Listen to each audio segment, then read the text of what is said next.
আমি এখন আপনার সামনে নতুন একটা ভিডিও নিয়ে আসলাম। উদ্দেশ্যটা হলো, অনেক মানুষের গরু পালে, অনেক সময় এক এক ভাইরাস, এক এক রোগ আক্রমণ করে। তো সেই আক্রমণ থেকে আপনারা কিভাবে রেহাই পাবেন, তো গরু কিভাবে সুস্থ থাকবো, ঘরের ভিতরে রোগ জীবাণু থেকে বিরত থাকবেন, সেই বিষয় নিয়ে আমি আজকে একটা ভিডিও বানাইতেছি। তো আপনারা যদি ভিডিওটা অবশ্যই দেখেন, যারা গরু পালেন, এই ভিডিওটা অবশ্যই অবশ্যই ফলো করবেন। কারণ আমার এই যে কেরামতিটা, সেই কেরামতিটা আমি আজকে 6 বছর ধরে এটা পালন করতেছি। তো এই 6 বছরের ভিতরে অ্যাকচুয়ালি আমি সত্য কথা বলতে গেলে আমার গরুরা কিন্তু মানে যে বাইরের ওষুধগুলো, কিন্তু ওষুধ খাওয়াইতে হয় নাই, কিন্তু মেডিসিন লাগে না, এবং আমার গরুর আমি ভ্যাকসিন পর্যন্ত দেই না। কেন ভ্যাকসিন দেই না? আমার ঘর সবসময় জীবাণু মুক্ত থাকে, গরু রোগবালা থেকে অনেক সময় বিরত থাকে, কিন্তু রোগবালা আক্রমণ করতে পারে না। এর জন্য আমি এখন আপনাদের এই ভিডিওটা দেখানোর উদ্দেশ্যটা হলো, আমি গরুরে কিভাবে গোসল করাবো, গরুর গোসল করাইতে গিয়ে আমি কি ব্যবহার করব, সেই জিনিসটা যদি আপনারা যদি অ্যাকচুয়ালি যদি ব্যবহার করেন, তো আপনারা গরুর ঘর সবসময় পরিষ্কার থাকবে, কোনো মেস্টা আক্রমণ হবে না, কোনো লাম্পিসের, কোনো বাদলা বাদ সব থেকে বিরত থাকবেন। তো আশা করি আমার ভিডিওটা, পুরোটা ভিডিও না দেখলে অবশ্যই বুঝবেন না, তো ভিডিওটা পুরোটা দেখবেন, দেখলে বুঝতে পারবেন আমি এই অতগুলো ভাইরাসের থেকে, অত রোগবালার থেকে আমি কিভাবে টেকেন দিয়ে আসি। তো আমি ভ্যাকসিন ছাড়া গরু কিনলে, চিকিৎসা ছাড়া আমি গরু, আমার গরু একটা ঠান্ডা জ্বরও লাগে না, এবং কি আমি একটা ভ্যাকসিন বন্ধ করি না। অনেক মানুষের গরু পালে, মাইন্ড করবেন, অনেক মানুষের গরু পালে প্রতি 3 মাস পরে পরে ভ্যাকসিন দেয়, তারপরে গরু বাতে, তারপরে গরু মেস্টার সমস্যা দেখা দেয়। কিন্তু আমি গর্ব করতেছি না, আমি যে ইয়াটা করতেছি, আমি আজকে 6 বছর ধরে পালন করতেছি। তো এই জিনিসটা আপনারা দেখলে আপনারা কিছুটা হলেও কাজে আসবে। তো আমার ইয়াটা আপনারা ভিডিওটা ফলো করেন, অবশ্যই বুঝবেন। তো এখন আপনারা দেখাবো আমি গরু গোসল করাইতে গিয়ে, গরু গোসল করানোর মধ্যে আমি কি মেডিসিন ব্যবহার করি সেই বিষয়টা আপনাদেরকে দেখাবো এখন আমি। তো আমি এই সাবজেক্টটা আমি আরেক ক্লিপের ভিডিওর মধ্যে অবশ্যই দেখাবো। সবগুলো সাবজেক্ট একসাথে দেখাইলে কিন্তু আপনারা একটাও পালন করতে পারবেন না, বুঝবেন না, বলবেন কি বললো কি না। আমি বুয়া কোনো জিনিস আমি দিতে চাই না। আমার কথা হলো, আমি যাতে আমি 5-6 বছর ধরে আমি গরু পেলে একটা ভ্যাকসিন ছাড়া আমি গরু পাইলা যায়, তো আমি এখন তো টিকা আছি, রোগবালার থেকে কোনো ভাইরাসের থেকে কোনো আক্রমণ করে নাই। তো সেই বিষয়টা আমি আপনার সাথে শেয়ার করতে চাই। তো আমি এই বিষয়টা এটা একটা সাবজেক্ট, এই সাবজেক্টটা আমি অন্য একটা ভিডিও মধ্যে অবশ্যই দিব, কিন্তু আজকে আমি সাবজেক্টটা দেখাবো না। আজকে আমি দিব সুডা এবং পটাশ। সুডা এবং পটাশ আমি কিভাবে গরু গোসল করানোর মধ্যে আমি কাজে লাগাই, এই জিনিসটা আপনারা ফলো করবেন। আমি আবারও বোঝাই দিচ্ছি, এটা কিন্তু কাপড় ধোয়ার সোটা না, খাবার সোটা। এটা হলো খাবার সোটা, ভালো করে বুঝে নেবেন, এটা খাবার সোটা। আর এটা হলো পটাশ, যেটা নাকি মুরগার ফার্মে ব্যবহার করে। তো আমি এই জিনিসটি কিভাবে গরু গোসল করানোর মধ্যে ব্যবহার করব, সেই জিনিসটা অবশ্যই আপনারা আমি আজকে গুড়ে গুড়ে ভাঙ্গা বোঝানোর চেষ্টা করবো। জানি না কতটুকু বোঝাতে পারবো, আমি বোঝানোর চেষ্টা করবো। এরকম আর অনেক ভাই বলে কি করে কি না, কিভাবে দেয়, কি নিয়মকরণ, এটা তো অনেক ভাবে ওই জায়গা আরেকভাবে করতে পারি না। তো এই জন্য আমার ভিডিওটা সুন্দর করে ফলো করবেন যারা এবং গরু পালেন, আর তাদের জন্য ভিডিওটা বড় ইম্পর্টেন্ট। মাইন্ড করবেন না, জিনিসটা কিন্তু খুব একটা গুরুত্বপূর্ণ। তো আমি এখন গরুর গুলো আমি ভিজাই নিব, আপনারা অবশ্যই পাশে থাকবেন। গরুটি কিভাবে আমি ভিজাই নিব, তারপর সুডা পটাশটা আমি ব্যবহার করবো, সেই জিনিসটি অবশ্যই ফলো করবেন।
কিভাবে পানি মেরে দিব, কতটুকু পরিমাণ দিব, আমার 7টা গরু আমি গোসল করাবো।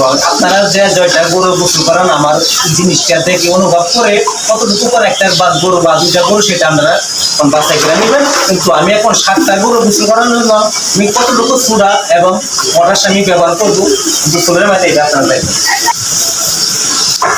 এই যে আমি 7টা গরুর জন্য এরকম চামচ দিয়ে আমি দিচ্ছি, আপনারা জিনিসটা ফলো করেন। এই যে 2 চামচ দিলাম,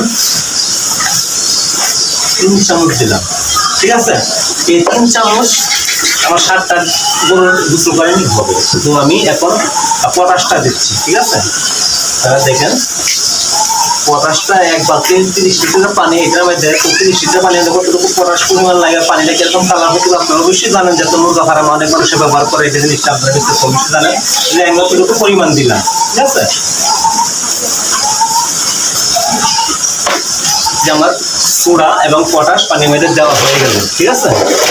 তো এখন আমি একটু মিক্স করে নিব, পানিটা কালার হয়ে গেল, ঠিক আছে। এখন আমি এই গরুটা পানি দিয়ে ভিজাইছি, এখন আমি এটা সুন্দর করে সারটা ভরি যাতে পানিটা নির্গত ভাবে হয়।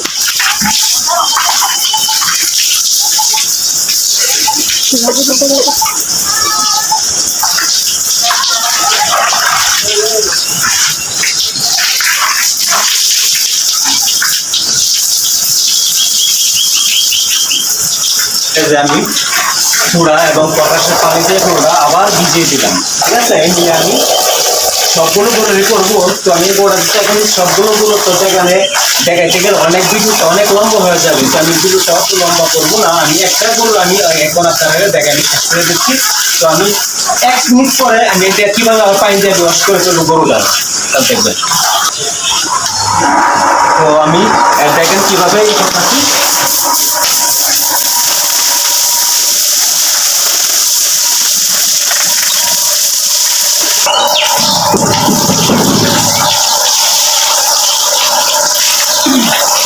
তো আমি দেখলেন, তো আমি গরুটা পুরো বলল আমার নতুন করে দিয়ে দিলাম।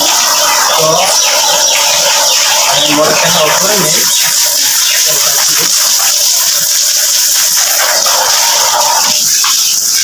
তো আমি সেম যে সিস্টেম করছি এই সিস্টেম যদি আপনারা করেন তাহলে গরুর ভিতরে কোনো জীবাণু থাকবে না এবং গরুর শরীরে কোনো জীবাণু থাকবে না।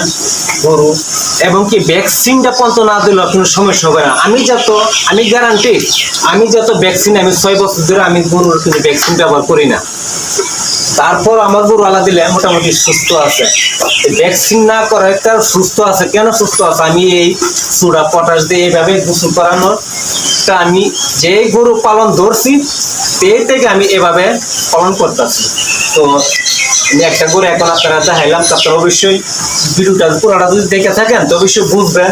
তো এই সিস্টেমে আমি সবগুলো গরুরে সপ্তাহে 2 টাইম, সপ্তাহে 2 দিন মানে 4 দিন পর পর, এই মিলে 4 দিন পর পর সপ্তাহে 2 দিন এইভাবে যদি গোসল করান আপনার গরু ম্যাস্টার সমস্যা হবে না, গরুর লাম্পিসের সমস্যা হবে না এবং গরুর মানে বাতটা যেটা ঘাও হয় সেটাও সমস্যা হবে না।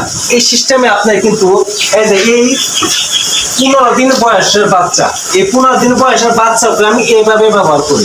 এই 15 দিনের বাচ্চাটাকে আমি এইভাবে ব্যবহার করি, আমার বাচ্চাটা কিন্তু ভ্যাকসিন লাগে না। এটা আমি গ্যারান্টি। আপনারা পালন কিভাবে করবেন সেটা আমি জানি না। আর আমার ভিডিওটা অবশ্যই যদি দেখে থাকেন তাহলে আমি যেভাবে আমি করছি সেভাবে আপনারা জিনিসটা করবেন, তো অবশ্যই আপনারা জিনিসটা ফলাফল পাবেন।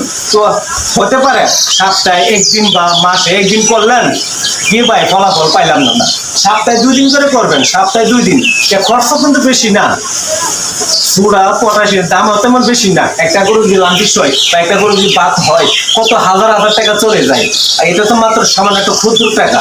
এই টাকা দিয়ে বিরক্ত আপনারা যদি বিরক্ত না মনে করেন, যদি পালন করেন তো অবশ্যই আপনারা ফলাফল পাবেন। তো ভিডিওটা আমি আর লম্বা করলাম না। তো যারা আমার চ্যানেলটিকে সাবস্ক্রাইব করেন না প্লিজ আমার চ্যানেলটিকে সাবস্ক্রাইব করে দেবেন, অন্য বাইকে দেখার সুযোগ করে দেবেন। আসসালামু আলাইকুম।